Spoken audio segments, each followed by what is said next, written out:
सलाम, नमस्ते, सत श्री अकाल। मैं हूं रजा और आप देख रहे हैं रजाग्राफी की अंतरराष्ट्रीय प्राइम टाइम रिपोर्ट, जिस एक ही वीडियो के अंदर दुनिया की तमाम बड़ी खबरें आसान और सिंपल भाषा में मैं आपको बताता हूं। और आप देख रहे हैं ये रिपोर्ट रजाग्राफी अनस्क्रिप्टेड पर। हमारे इस चैनल को रजाग्राफी दूसरे मेन चैनल यानी रजाग्राफी अनस्क्रिप्टेड को सब्सक्राइब कर लें ताकि दुनिया की तमाम बड़ी जानकारियां रजाग्राफी अनस्क्रिप्टेड पे आपको मिलती रहे। हजरात, सबसे बड़ी खबर यह है कि यूक्रेन एक लंबे समय से रशिया से जंग लड़ रहा है, लेकिन पूरी दुनिया की ताकत यूक्रेन के साथ है। इसी वजह से ज़ेलेंस्की अब तक टिके हुए हैं। सच्चाई यह है कि ज़ेलेंस्की के साथी बदल चुके हैं। यूक्रेन की सरकार लगभग पूरी पलट चुकी है। बड़े बड़े अधिकारियों को, हत्ता की विदेश मंत्रियों को भी बदल दिया गया है, हटाकर नए नेताओं को नियुक्त कर दिया गया है।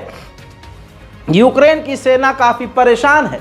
हद ये हो गई है, अब बात यहाँ तक आ गई है कि यूक्रेन के सैनिक दावा कर रहे हैं कि अगर जल्दी से जल्दी यूक्रेन ने रूस के साथ पीस डील यानी सीज फायर नहीं किया, जंगबंदी नहीं की, तो यूक्रेन में सैन्य तख्ता पलट हो सकता है, मिलिट्री कूप हो सकता है।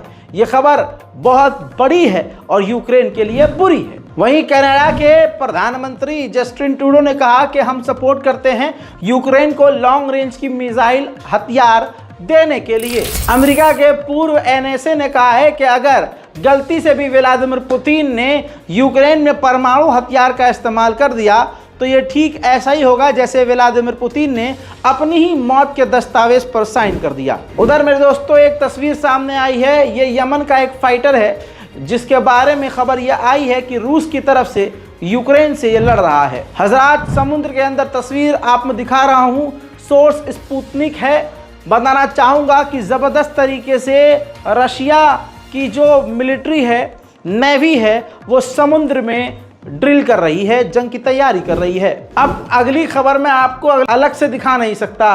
ये है रूस का एक टीवी एंकर और रशियन चैनल है जिस पर एक रूस का टीवी एंकर कह रहा है कि लंदन अमेरिका के ऊपर न्यूक्लियर अटैक करके इन देशों को दुनिया के लिए एग्जाम्पल बना देना चाहिए। वहीं मेरे दोस्तों रशिया अब अपनी सेना को बढ़ा रहा है, तस्वीर ग्राफिक्स के जरिए आसानी से समझाने के लिए। व्लादिमीर पुतिन ने आदेश दिया है अपनी सेना को बढ़ाकर 1.5 मिलियन तक बढ़ाने का, यानी रशिया के व्लादिमीर पुतिन का ऐलान है, आदेश है कि सेना में और भर्ती की जाए। दुनिया में सबसे बड़ी सेना चीन के पास है और दूसरे नंबर पर भारत के पास थी, लेकिन भारत से भी बड़ी सेना अब रशिया बनाएगा, जिसके बाद तीसरे नंबर पर भारत और चौथे नंबर पर अमेरिका जिसके पास 1.3 मिलियन फौज है, और 5वें नंबर पर 1.3 मिलियन के साथ नॉर्थ कोरिया के पास इस वक्त सेना है। रशियन इंटेलिजेंस का दावा है कि यूक्रेन एक बड़े हमले की तैयारी कर रहा है और वो हमला हम पर नहीं बल्कि अपने आप के ऊपर करेगा और इल्जाम हम पर लगाएगा। हजरात, अमेरिका के पास हथियारों की काफ़ी कमी हो रही है। इस बात का अंदाज़ा आप इस तरह से लगा सकते हैं कि अमेरिका की सेना के लिए जो अमेरिका के हथियार हैं, अमेरिका उन्हीं हथियारों को निकाल कर यूक्रेन को दे रहा है, जिससे अमेरिकी सेना खतरे में पड़ गई है। उधर मेरे दोस्तों रशिया बार बार तस्वीर देखिए, परमाणु मिसाइलों को टहलाकर दुनिया को धमकी दे रहा है, वेस्ट को धमकी दे रहा है।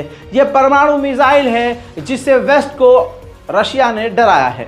खबर यह है कि रशिया बड़े खतरनाक इरादे रखता है। आर्कटिक सागर में यानी समुद्र के किसी भी हिस्से में रशिया किसी भी वक्त बड़ा परमाणु हमला कर सकता है, जिसके बाद कई यूरोप के देशों में सुनामी आ सकती है। यूएन के अंदर रशियन एनवॉय ने कहा कि अगर यूक्रेन के ऊपर से पाबंदी हटा दी जाती है और उसको परमिशन दे दी जाती है कि रशिया के अंदर खुलकर कहीं भी बड़ा हमला करो, तो इसका मतलब सीधा सीधा ये होगा कि रशिया सीधा सीधा नेटो और दूसरे यूरोप के देशों से भिड़ रहा है और यह ऐलान जंग होगा। उधर रशिया ने नए हथियार बनाना, नए ड्रोन बनाना शुरू कर दिए हैं। कैमिकाजे ड्रोन बना रहा है चाइना के हार्डवेयर का इस्तेमाल करके। पूरा वेस्ट यूक्रेन का साथ दे रहा है, लेकिन यूक्रेन उठाकर जूता मार रहा है।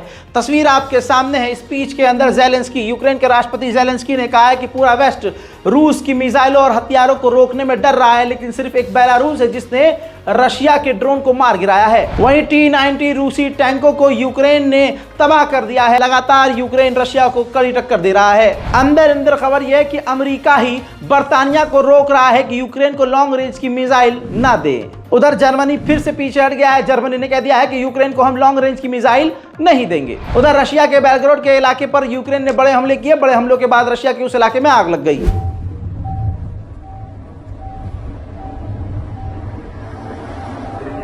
मेरे दोस्तों, उधर यूक्रेन के खार्किव के इलाके पर रशिया ने बड़ी बमबारी की, जिसमें 25 आम नागरिक बुरी तरह से घायल हुए। रशिया के कुर्स्क के इलाके पर यूक्रेन का कब्जा है, तो अपने ही इलाके कुर्स्क पर रशिया ने बड़ी बमबारी कर दी, जिसके बाद आग लग गई। Бесконечные обстрелы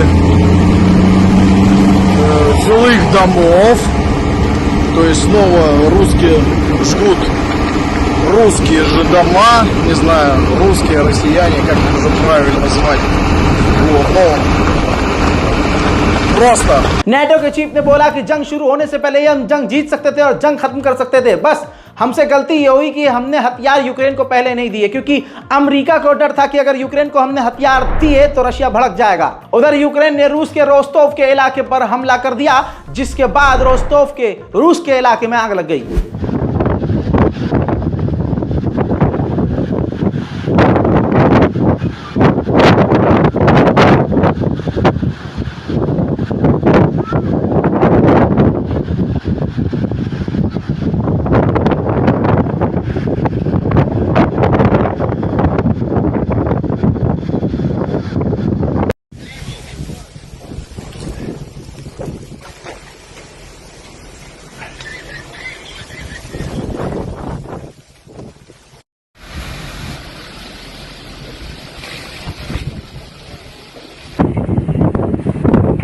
वहीं अमेरिका दावा कर रहा है कि यूक्रेन के परमाणु पावर प्लांट पर रशिया बड़ा हमला कर सकता है। उधर रात के अंधेरे में रशिया ने एक बार फिर से अपने परमाणु बम्बर को उड़ाया है और कहा जा रहा है कि सीरिया और आसपास के इलाकों में रूसी परमाणु बम्बर को देखा गया है। वहीं यूक्रेनियन राष्ट्रपति ने कहा है ज़ेलेंस्की ने कि हमें हथियारों को मिलने में देरी हो रही है, जिसकी वजह से हमें नुकसान ज्यादा उठाना पड़ रहा है। मेरे दोस्तों, अमेरिका और फेसबुक ने रूसी टीवी चैनल RT को बैन कर दिया और अमेरिका ने भारत से भी कहा कि रशियन टीवी RT को आप बैन कर दीजिए, तो भारत ने चप्पल उठा के अमेरिका के मुंह पर मार दिया और कह दिया कि हम रशियन टीवी RT को बैन नहीं करेंगे। उधर जर्मनी का कहना यह है कि अगर यूक्रेन इस जंग में हार जाता है तो रशिया दूसरा हमला मोल्डोवा पर कर देगा। उधर रशिया के खिलाफ कतर भी कदम उठा रहा है, बड़े तोप, जी हाँ, यूक्रेन को कतर देने की तैयारी कर रहा है। रशिया की हैकड़ी तो इस ड्रोन ने निकाली है। आग उगलने वाले यूक्रेन के ड्रोन ने रूस के कई इलाकों और जंगलों में आग लगा दी है।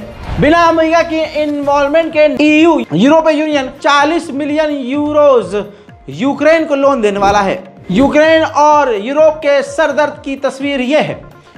दोस्तों, रशिया के डिफेंस मिनिस्टर पहुंचे हैं नॉर्थ कोरिया के तानाशाह किम जोंग उन से मिलने के लिए, और किम जोंग उन पहले से ही अमेरिका के खिलाफ है। ऐसे में कहा जा रहा है कि भारी मात्रा में रशिया हथियार नॉर्थ कोरिया से हासिल कर सकता है। इसके बाद अगली तस्वीर में देखिए, रशिया के सिक्योरिटी काउंसिल ऑफ चीफ जो है ईरान पहुंचे हैं और इससे भी कहा जा सकता है कि ईरान से भी भारी मात्रा में रशिया हथियार इकट्ठा कर रहा है।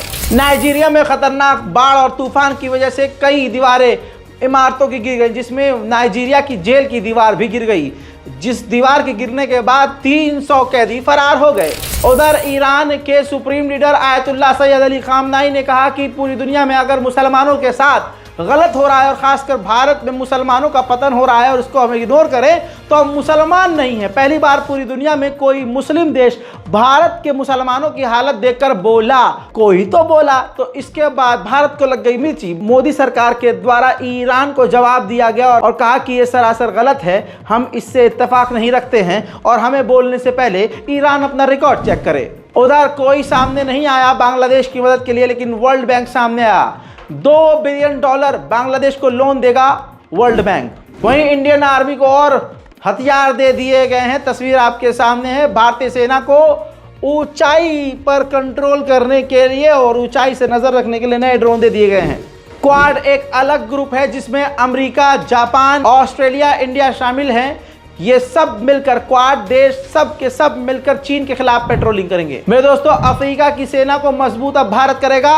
भारत अपने प्रचंड अटैक हेलीकॉप्टर अफ्रीका को देने के लिए तैयार हो गया है। मेरे दोस्तों, यूएई के बाद अब ओमान में अफगानिस्तान अपनी एम्बेसी खोल रहा है। उधर यूएन ने बताया है कि अफगानिस्तान की तालिबान सरकार अफगानिस्तान में पोलियो की वैक्सीन लगाने नहीं दे रही है। वहीं पाकिस्तान के अंदर एक प्रोग्राम के दौरान पाकिस्तान में मौजूद उस वक्त जो तालिबान के एम्बेसडर और मिनिस्टर थे, प्रोग्राम के दौरान पाकिस्तान का नेशनल एंथम गाया गया। तस्वीर आपके सामने है।